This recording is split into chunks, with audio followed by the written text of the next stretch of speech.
Voy para Habana y bailo, sí señor, en mi Habana. Todo su ritmo, alegría y sabor. There's a BBC book available featuring original interviews with many of the cast and crew of Auf Wiedersehen Pet, along with background information about the creation of this classic series. So who is George? I'm George. Do you believe? You're Joe. I know, but I used to be George. Exploring the unexplained. Sea of Souls, tomorrow at 9, continues Tuesday on BBC One.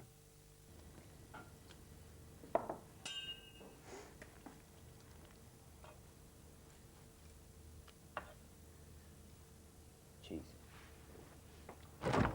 Red Leicester's my favourite. It's like cheese with a suntan. Goat's cheese is morally wrong.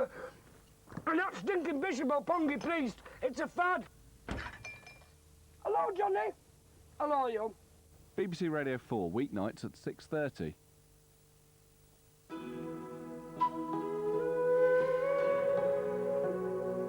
Morgan Freeman and Christian Slater star in Hard Rain in 20 minutes here on BBC One, after the news with Peter Sissons. President Bush says it was right to invade Iraq because Saddam threatened America. He insists Iraq could make deadly weapons and terrorists could acquire them. But Hans Blix, the former UN inspector, says the threat was oversold. A surprise visitor for the British in Basra amid massive security. And Chelsea make heavy weather of Charlton, but stay in touch with the Premiership leaders.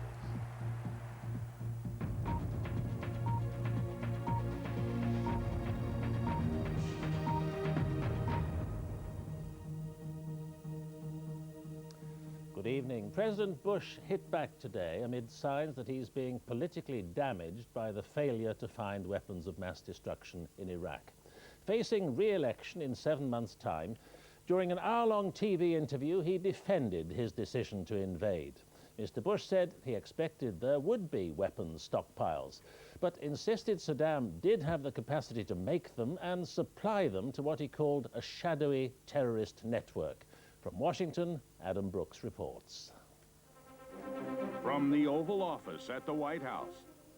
George Bush is known to distrust America's big media, but with faltering poll numbers and Iraq hanging over his head, he's taken to the air. I'm a war president. I make decisions here in the Oval Office in foreign policy matters with war on my mind. And again, I wish it wasn't true, but it is true. And the American people need to know they got a president who sees the world the way it is. Wartime leader, a role many presidents have relished. But Mr. Bush is now having to argue over and over that his war in Iraq was warranted.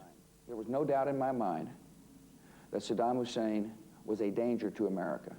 In what way? No doubt. Well, because he had the capacity to have a weapon, make a weapon. We thought he had weapons. The international community thought he had weapons, but he had the capacity to make a weapon and then let that weapon fall into the hands of a shadowy terrorist network.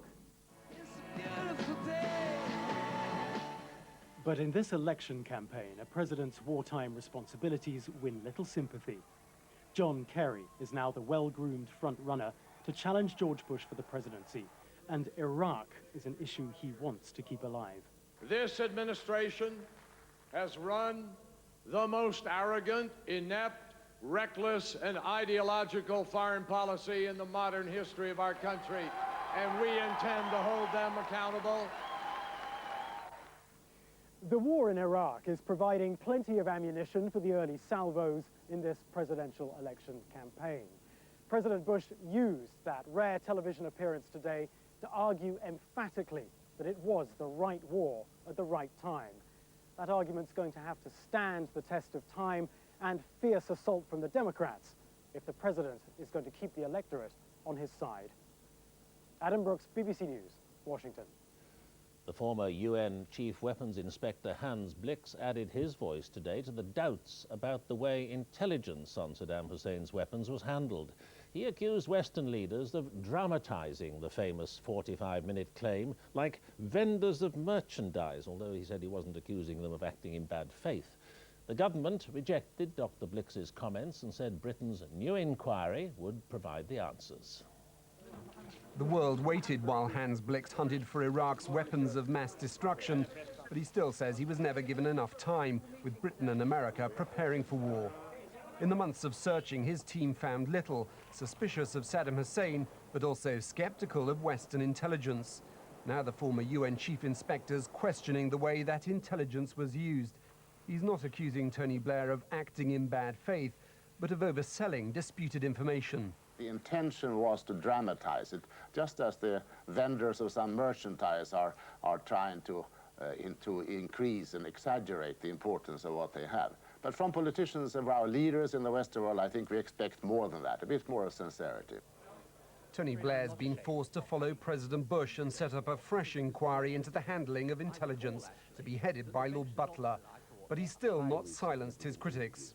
The Prime Minister himself has got to come back to the House of Commons and make a statement clarifying for once and for all exactly who knew what, on what basis and at what time.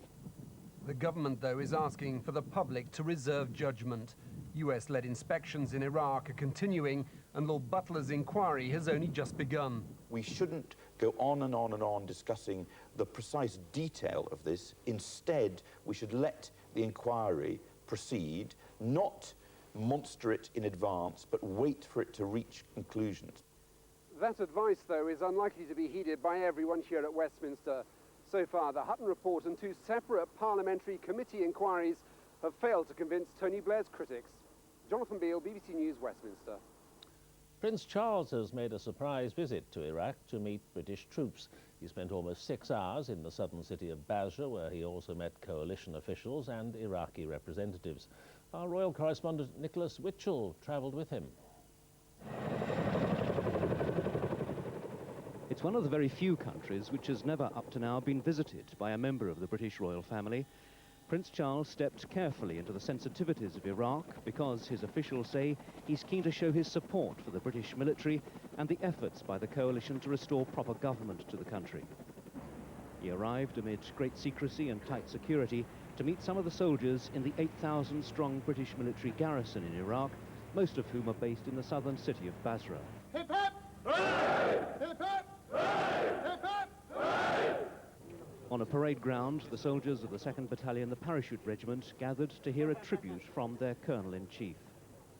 You set us a remarkable example of carrying out duty in a selfless and thoroughly dedicated way, and by doing that you're living up to the best traditions of the Parachute Regiment.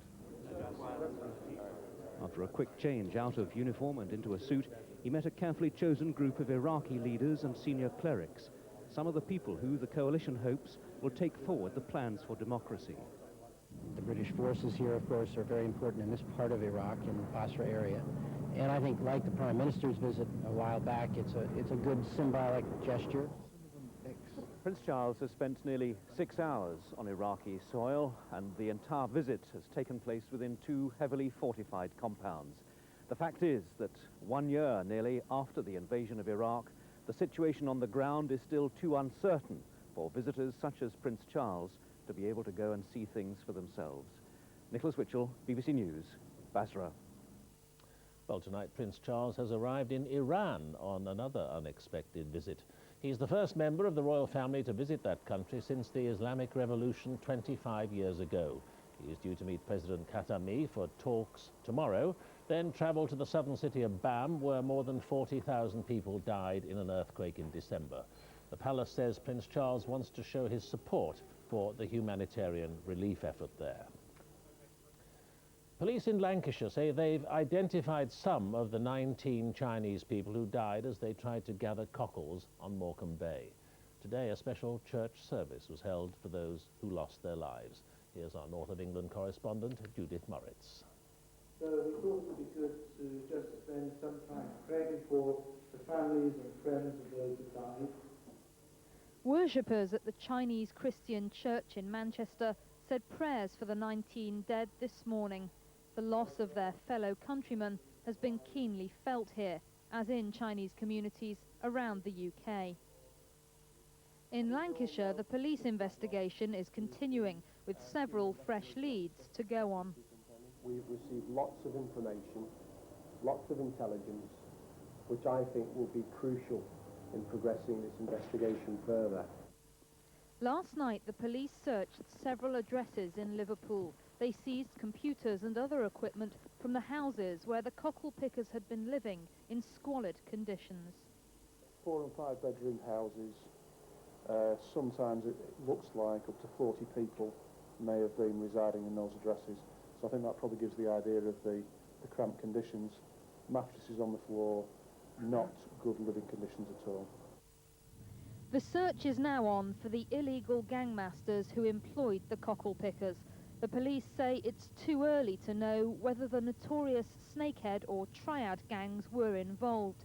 But they say that if the cockle pickers were working for such groups, it's possible that their relatives back home in China may still be unaware of what has happened.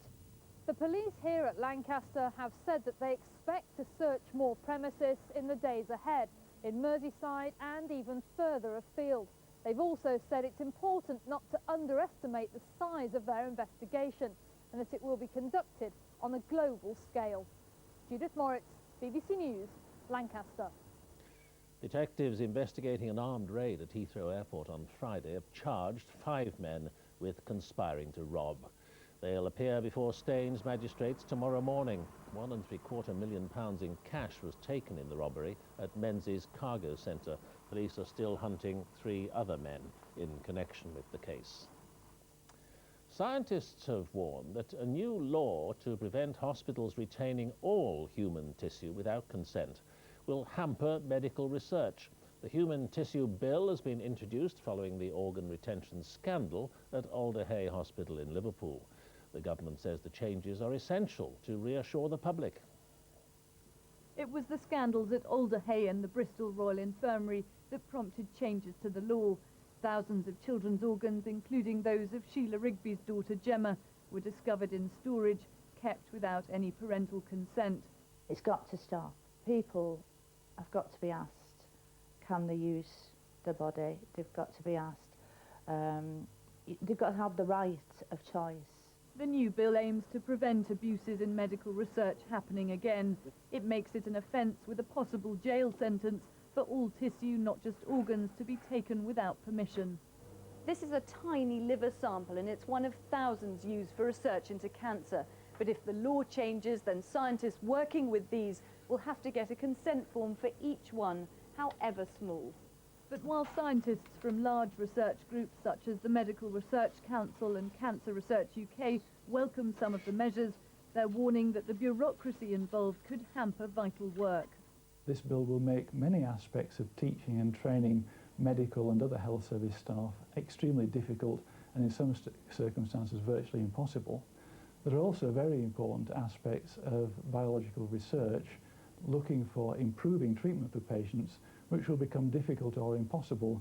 But ministers disagree. They say patients and relatives have a right to be consulted and that getting consent will be straightforward. The measures in the bill should not be onerous. They simply build on what is best practice already, for example in General Medical Council guidelines. So we're not increasing the bureaucracy. The scientists, however, believe the government's underestimated the difficulty and expense of getting patients to consent. But ministers are adamant that the measures are necessary to improve public confidence. Sophie Hutchinson, BBC News. Now, with news of Chelsea's championship ambitions and all the rest of the day's sport, here's Chris Hollins. Thank you very much, Peter. Good evening. Well, Chelsea are still in the race for the Premiership title after a 1-0 win against Charlton. They're now just 6 points behind Arsenal at the top. But it just gets worse for Manchester City. They drew 0-0 with Birmingham City. That's 13 league games without a win. Scott Parker, signed by Chelsea from Charlton amidst much acrimony, watched today and how he was missed by both sides. In a game full of near misses, Jimmy Floyd Hasselbank used the weight of his experience to win a penalty.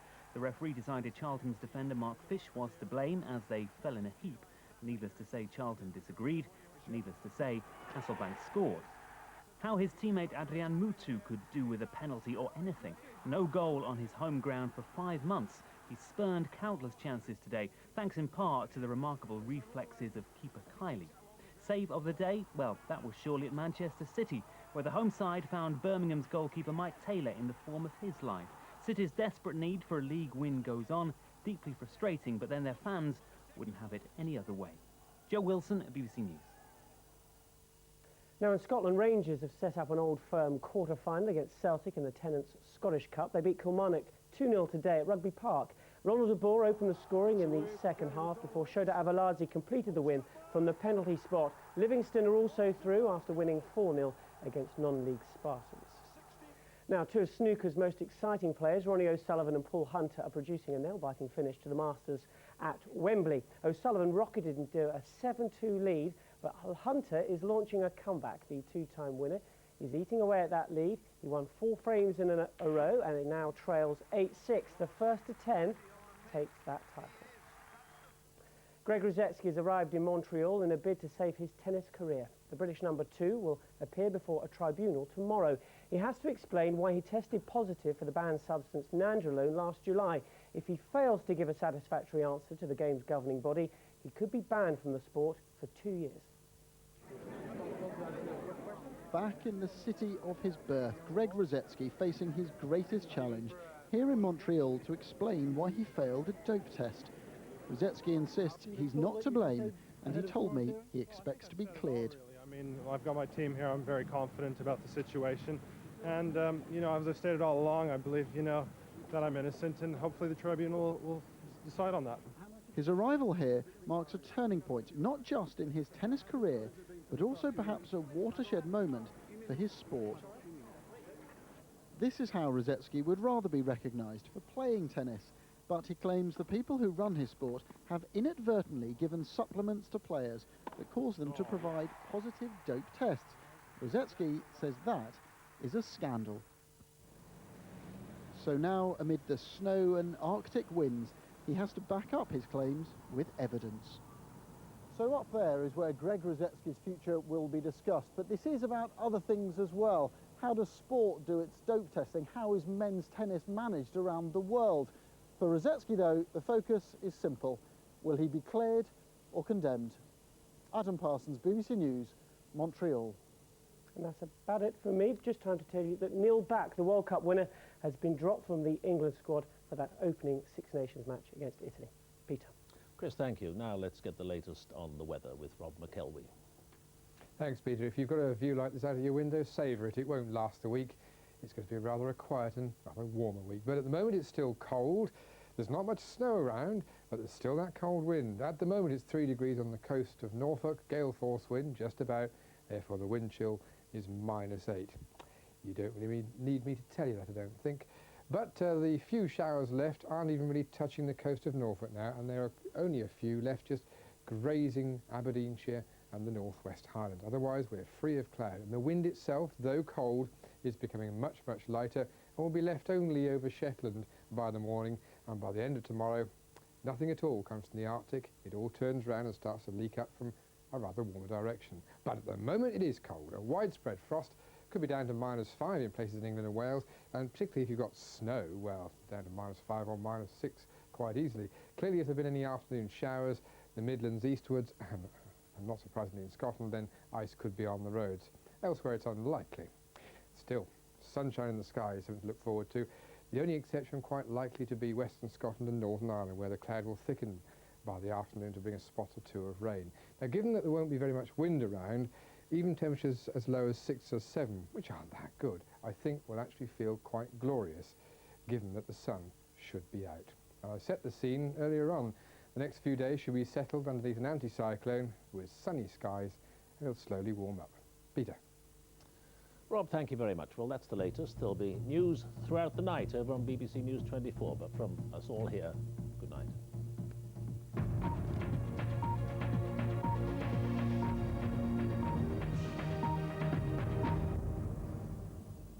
We knew them as legends of the silver screen. Real life, though, isn't like the movies. I feel extremely vulnerable and that I need help a lot. And who knew this better than their children? They said what this boy needs more than anything else is the attention of his father. He believed that he was in love with Sophia Loren, and he used to tell my mother all about it. He pulls out these 2 pictures and he said, now, which one of these shall I marry? Somebody's daughter, Somebody's Son, tomorrow at 10:35 on BBC One. And Peter Sellers' son, Michael, is on Breakfast tomorrow morning talking about his father's life away from the limelight. That's here on BBC One from 6 a.m.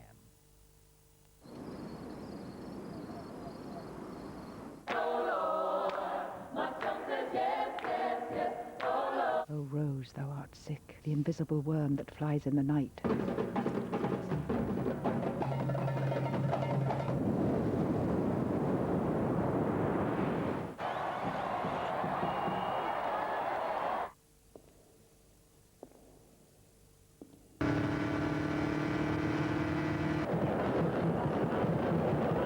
How far would you go for inspiration?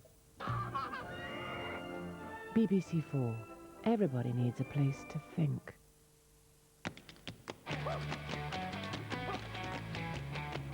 A student planned to kidnap their humorless teacher and videotape it goes badly wrong later tonight. Killing Mr. Griffin is at 11:50. Strong language, violence and some sexual scenes. First on BBC One as Morgan Freeman, Christian Slater and Minnie Driver find themselves in deep water.